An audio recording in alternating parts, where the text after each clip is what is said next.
What's up, fight fans? Welcome back to Sportskeeda MMA News.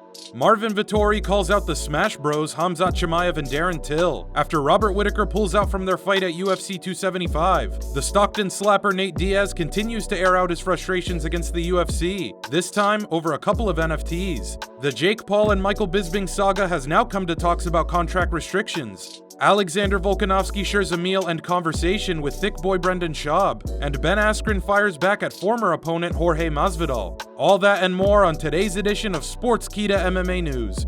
If you see any of your favorite fighters mentioned, make sure to blast that like button. Let's get started. An important fight in the middleweight division is in jeopardy. Former UFC middleweight champ Robert Whittaker has pulled out of his fight with former title challenger Marvin Vettori, which was set for UFC 275 in Singapore. Whittaker has since released a statement on Twitter. "Sorry to say, guys, due to an injury I took early in the camp, I'm not able to compete in June. I did everything I could to get it right, but it's not healing in time. All this means is that I'll be back in the octagon a couple of months later, and I'll be better than ever." Marvin Vettori reacted to the news the way we all expect Vettori would. "We're back at this. I think I'm the only 185er that can say that has never pulled out of a fight. But anyway, Smash Boys, I'll get you back to back. Let's do it. I'm willing to die. Just show up." While Khamzat Chimaev is the number 3 welterweight in the world after his brawl with Gilbert Burns, he does have 2 impressive finishes at middleweight under his belt, notably a one-punch knockout over Gerald Meerschaert. As for Darren Till, it might be tempting to try and snap a 2-fight losing skid by taking on Vettori. Currently, there's a 3-way tie for the 4th spot in the middleweight division between Derek Brunson, Paulo Costa, and Sean Strickland, and one of those has thrown his name into the hat, and this fight would be a rematch. Paulo Costa said this on Twitter: "Vettori needs a pair to fight? Oh really? LOL, how funny is it? Send me the location, dumbest." Costa then tweeted the infamous photo of Vettori with his UFC Venom shorts on backwards and said, "Let's fight, moron, LOL." Both Whittaker and Vettori are coming off of losses to the reigning middleweight champion Israel Adesanya. Whittaker is 24-6, and his only 2 losses in the last 8 years have been to Adesanya. Whittaker has notable wins over Yoel Romero, Darren Till, and Jared Cannonier. His most recent fight was a unanimous decision loss to Adesanya. The 18-5-1 Vettori is just about in the same boat, 2 losses to Adesanya, but has fought a murderer's row of middleweights, including wins over Kevin Holland, Jack Hermanson, and Paulo Costa. Do you think either one of the Smash Bros accepts the Vettori callout? Leave a comment down below.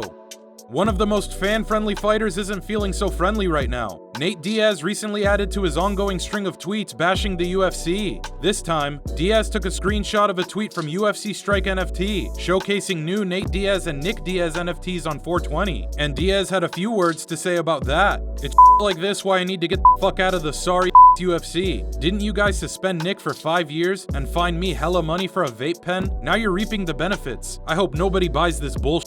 It's important that fans know the context behind these allegations from Diaz. MMA Fighting gave the facts of the situation. When it comes to Diaz and his brother's history with the UFC, his recollection of the facts is not accurate. He was not fined or suspended by the promotion for his use of a vape pen at a post-fight press conference for UFC 202. The promotion's anti-doping partner, US Anti-Doping Agency, investigated the matter and ultimately decided to issue him a warning. Later, USADA modified its policies to essentially eliminate marijuana as a punishable offense. The Nevada Athletic Commission, which regulated Diaz's rematch with Conor McGregor, also did not sanction him. Diaz has called for his release before due to the lack of inaction on the UFC's part in booking him a fight. A strange notion considering lightweight Dustin Poirier absolutely wants that fight. The 21-13 Diaz is on a 2-fight losing skid to top welterweights Jorge Masvidal and Leon Edwards. He has notable wins including Anthony Pettis and a submission over Conor McGregor. Diaz most recently fought Leon Edwards in June of last year in a one-sided affair that almost turned on its head when Diaz landed a thunderous right hand in the 5th. He lost by unanimous decision. Would the UFC really let go of one of their biggest draws? The boxing super fight hype is growing more and more as Jake Paul and Michael Bisping continue to take shots at each other on Twitter. For the past few days, Paul had expressed interest in setting up a boxing match with the former UFC middleweight champion. After numerous insults about Bisping's eye, age, and Jake Paul's unwillingness to pick on someone his own age and size, Bisping countered Paul with a video from a Canadian combative commission who was more than willing to set up that super fight in their venue. Jake Paul would then fire back at Bisping again on Twitter. "Bisping, post legal confirmation that you are not under UFC contract, and I will get you a contract. You retired in 2017, and Dana still got you by the and we fight where I tell you we fight." Bisping immediately countered and offered an alternative. Jake the Pretender Paul. First it was fight me, then was show me you can get licensed, and now it's show me you're not under contract. Mate, I wouldn't give you the steam off my Just accept the Anderson Silva fight, which I know for a fact has been offered. Jake Paul is 5-0 as a pro boxer, with KO wins over former UFC champ Tyron Woodley and one championship and Bellator champ Ben Askren. Michael Bisping, known for fighting for 4 years with one good eye and knocking out Luke Rockhold on short notice to become champ, retired from MMA in 2017. What is more likely, Paul versus Bisping or Paul versus Silva? Reigning UFC featherweight champ Alexander Volkanovski is still on his victory tour following an impressive TKO victory over the Korean Zombie at UFC 273. The next stop on his tour was none other than a food truck, where he shared some meals and shot the shit with former UFC heavyweight Brendan Schaub. Volkanovski spoke about the moment between rounds 3 and 4 where he saw Chan Sung Jung's will break. Here's what he said. Showing things that you don't want to show the ref. If I'm sitting there and I want to be in this fight, I'm giving you the best poker face I can. You ain't going to see nothing. I wouldn't ask you. Yeah, man, 100%. I'm not going to do something. There was a couple of signs that I seen because I was right there and I was looking.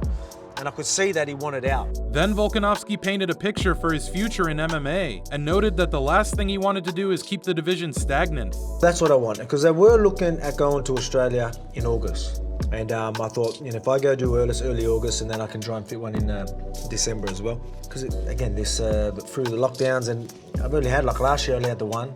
The year before that I only had the one fight as well. I want to be active, man. I'm not young forever. Yeah. Obviously, I'm still at my peak. I've still got plenty of time, but I want to make as much money as I can while I'm here. This legacy that you talk about, make that legacy, you got to go do work. I plan on doing plenty of work this year. Confidence is on a whole nother high, so give me whoever. Whoever is an understatement, as the 24-1 Volkanovski has already beaten Chan Sung Jung, Brian Ortega, and Max Holloway twice, 3 of the top 5 featherweights. And if there's any indication as to who might be next, there's a strong possibility he moves up to lightweight and tries to capture the elusive double champ status. What is the next best move for Volkanovski's legacy? Is it the fight with Conor? While you're still here, subscribe to Sportskeeda MMA and hit that bell. And last but not least, former One Championship and Bellator welterweight champion Ben Askren was recently a conversation piece by none other than the man who knocked him out cold in 5 seconds, Jorge Masvidal. Recently, Masvidal sat down with Logan Paul on his podcast Impulsive and gave intimate details into his feelings after his fight with bitter rival Colby Covington. He also spoke about the lapses in his MMA career, which involved historical troubles against wrestlers. Masvidal admitted that he needed to deal with this problem, so he expressed his plan to spend time with the Penn State wrestling team to hash out those imperfections. Eventually, during the podcast, Askren was brought up, and Masvidal was asked if he would be open to training wrestling with him. Here's what Masvidal had to say. Ben, if you're hearing this, what's up? I can hire you, buddy. How much are your private lessons an hour, buddy? I would actually love to wrestle Ben, like in a competition, No, like straight wrestling. Straight wrestling, I would do. I'm gonna go sharpen up my tools. And Ben Askren then tweeted a response to his call out. Send date and location. It would be a pleasure to rub his face in the mat. Askren and Masvidal fought back at UFC 239, where Askren was met with the fastest knockout in UFC history. He also got TKO'd by Jake Paul in boxing, but at least he made a fat check doing so. When do you think we will see footage of Ben Askren ragdolling Jorge Masvidal? That about does it for Sportskeeda MMA news. Here are some of the best comments from today. Feed Conor to Khamzat. This is Masvidal trying to get his shot with Khamzat. Khamzat would eat his soul. That's the real reason why Kamaru slept Jorge. His stand-up was so boring that Jorge decided to take a nap.